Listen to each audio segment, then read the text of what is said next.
que é o vaso de alabastro? O vaso de alabastro é muito conhecido entre os cristãos por ter sido o tipo de recipiente utilizado para portar óleos e essências em algumas passagens do Novo Testamento. Muitas pessoas têm curiosidade sobre como era esse vaso e o que significa alabastro na verdade. Por isso, hoje vamos te explicar tudo sobre esse tema.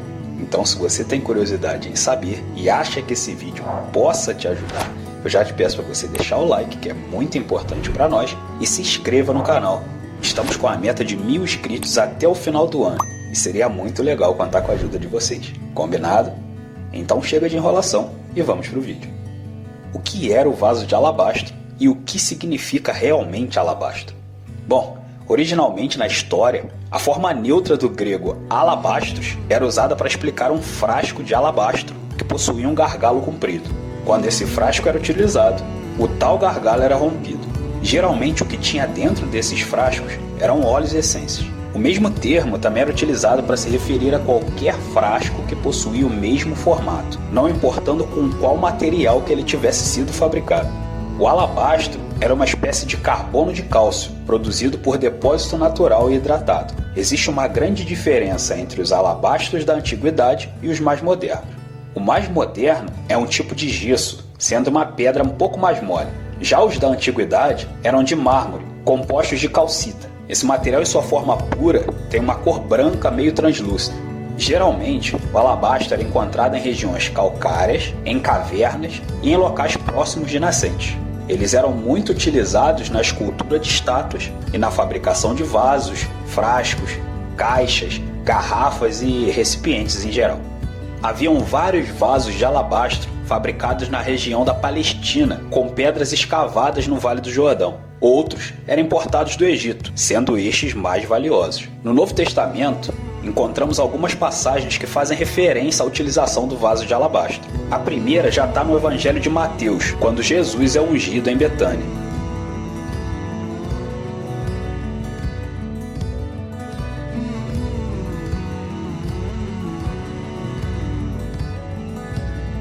Nos evangelhos de Marcos e João, encontramos um texto parecido ao do evangelho de Mateus. Se vocês quiserem dar uma olhada, é em Marcos capítulo 14, do versículo 3 ao versículo 9, e João capítulo 12, do versículo 1 até o versículo 8. No caso da referência de Marcos é quase que semelhante. Já no evangelho de João a gente vê algumas diferenças. Porém, nenhum detalhe entra em conflito com os textos de Mateus e Marcos. Algumas pessoas debatem que na passagem de João é dito que a mulher ungiu os pés de Jesus com o unguento que estava no vaso de alabastro, enquanto Mateus e Marcos relatam que o líquido foi derramado sobre a sua cabeça. Porém, depois da gente pesquisar bastante, é possível que tenha derramado tanto bálsamo em Jesus que o líquido escorreu até mesmo pelos pés dele. Sobre isso, João escreve que havia 1 libra de bálsamo de nardo puro dentro do vaso de alabastro. Vocês podem estar conferindo isso lá em João 12, versículo 3. Essa medida equivalia em torno de 450 gramas de nardo puro. É uma quantidade suficiente para cobrir Jesus. Essa mulher que quase ninguém fala nos evangelhos de Mateus e Marcos, ela é identificada no evangelho de João. Ela era Maria, irmã de Marta e Lázaro. É aquele que foi ressuscitado. Eu falei sobre as escritas de João que fala de um tal nardo puro. Mas você sabe o que é nardo puro no vaso de alabastro? O líquido que Maria, irmã de Marta e Lázaro, carregavam no vaso de alabastro era o nardo puro. Vocês podem também estar conferindo isso lá em Marcos, capítulo 14, versículo 3. O nardo era um perfume raro da época. Ele era feito de raízes e de uma planta nativa lá do Himalaia. Nos tempos bíblicos, ele era importado justamente em frascos selados de alabastro. Esses pequenos vasos de alabastro só eram abertos em situações muito especiais. Foi Judas que colocou o preço do nardo que havia naquele vaso de alabastro em 300 denários. Vocês também podem estar conferindo isso lá em João 12, versículo 5. 300 denários equivalia a 300 dias de salário de um trabalhador da época, para vocês verem como era valioso e especial esse nardo puro. Esse valor também era provavelmente 10 vezes maior que o valor que o mesmo Judas recebeu para trair Jesus. Mas essa história a gente vai trazer aqui no canal em outro momento.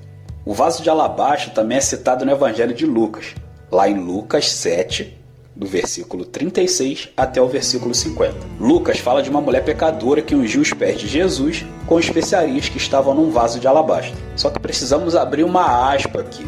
Porque essa mulher que Lucas fala não é Maria, irmã de Marta e Lázaro, apesar de serem muito semelhantes. A mulher que Lucas falou, ela não teve sua identidade revelada.